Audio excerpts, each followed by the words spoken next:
sesuatu yang terjadi supaya lebih kita itu termotivasi. Manusia ini kadang-kadang kalau tidak diberikan contoh, tidak dijelaskan tentang satu kejadian, kadang-kadang sebagian tuh nggak semangat. Ya, sebab manusia memang harus diceritakan peristiwa-peristiwa terjadi. Kepala rumah sakit Mustasfa rumah sakit jiwa di Kota Madinah. Ini mudir kepala rumah sakitnya. Jadi pasiennya orang-orang sakit jiwa semua. Dan tahulah orang kalau sudah sakit jiwa, kadang-kadang obatnya itu ada yang seperempat, yang penenang lah, obat penenang. Ada yang seperempat, ada yang setengah. Ini pasiennya udah 100%. Harus dikasih obat penenang.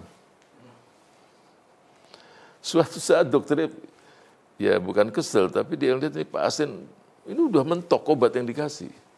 Dia ngomong sama pasiennya begini, saya tetap kasih kamu obat, tapi kamu pun saya kasih obat yang lain juga. Mau nggak? Mau, nggak apa-apa. Nah, obat yang lain ini tidak berupa obat cuma bersalawat sama Rasul. Oke? Mau dia. Sudah. Kira-kira hampir setahun, dokter pun lupa. Hampir mendekati setahun, pasien ini udah berubah. Jadi penampilan itu udah lain sekali.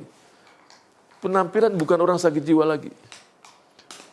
Khair, dia kata, luar biasa kamu ini. Ya, dokter udah lupa. Masa dokter lupa? Kan dokter ngasih saya obat, obat yang satu itu. Obat yang mana? Kan selawat sama Rasul. Diceritakan hadis tadi. Jadi kalau orang seperempatnya selawat, 3/4-nya doa. Saya amalkan tuh. Terus dokternya mau tahu, kamu baca berapa kali selawat sehari? Saya baca sehari 8.000. Dokternya bilang, kita aja ratusan nggak dapat ya 8.000. Dalam hati dokter berubah. Jadi penyakit jiwa tadi, hamnya ini hilang semua udah. Wih, luar biasa. Nggak lama bulan berikutnya dia datang lagi sama dokter. Ya karena selawatnya udah banyak. 8.000 bukan angka kecil. Ini para salafus soleh yang dari orang-orang yang sudah paling dekat sama Allah, ya angkanya 10.000, 12.000, 14.000. Ya, ini udah 8.000, kan hampir setahun. Bulan berikutnya dia minta si dokter menjelaskan tafsir mimpinya. Dokter bilang, saya bukan ahli tafsir mimpi. Mungkin antum cari orang-orang yang ngerti. Si pasien mengatakan, terus terang dokter, saya dari rumah ini hanya tahu rumah sakit. Saya nggak kenal orang.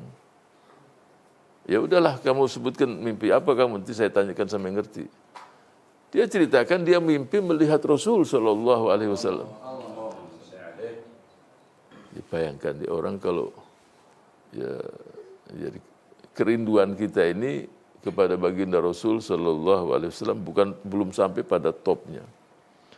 Artinya ya baca salawatnya pun masih kurang. Ini jadi ada orang-orang tertentu ya karunia dari Allah. Nah, kalau itu cobalah saya mau dengar diceritakan. Gini.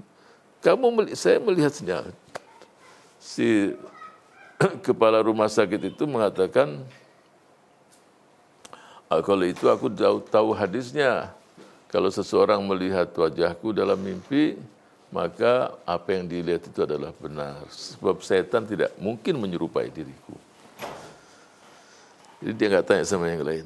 Coba si dokter mengatakan, apa benar kamu? Betul aku melihatnya. Pantaslah 8.000 kali setiap hari. Ya, ini orang sakit jiwa, berubah kondisi wajahnya, kondisi kesehatannya. Sampai dokternya sendiri lupa kalau obat itu atau resep itu dia berikan. Ya, jadi banyak hal yang di luar nalar atau kemampuan manusia. Ada hal-hal yang Allah berikan dengan contoh-contoh semacam itu kita pasti insya Allah lebih yakin. Walaupun tidak ada contoh itu pun kita harus yakin bahwa yang semua itu bersumber juga dari Allah Subhanahu wa Ta'ala. Dia yang membuat seorang sakit, dia membuat seorang sehat.